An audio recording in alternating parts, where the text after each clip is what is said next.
This book will take you 5 minutes to read, and you should. Should read it, that is. I guess I should clarify. This is called Women at Point Zero. It's by Nawal El-Saadawi, and she's an Egyptian writer.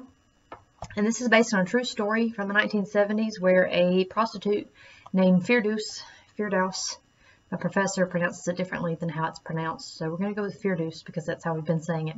Firdaus is a prostitute, and this is the story of her life.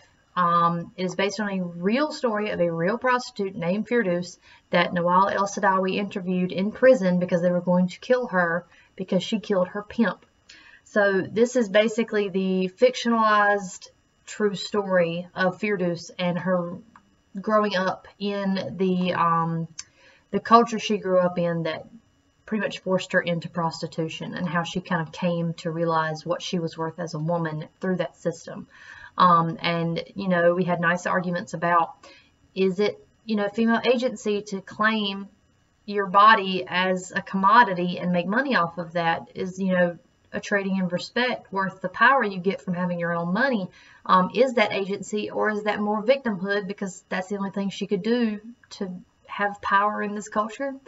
It's a really good book. I mean, it's very quick. I finished it in one afternoon, and it flies because this is a really good book. An important takeaway from this novel, specifically for our class, is my professor happens to be a practicing Muslim woman, and that's the culture, an Islamic culture of Egypt in the 1970s that this novel is based on. And she made sure that we were very clear that the interpretation is not the religion. It's the same way when you look at Christianity, like Westboro Baptist Church is not Christianity. That's their interpretation of it, and it's hateful and hurtful.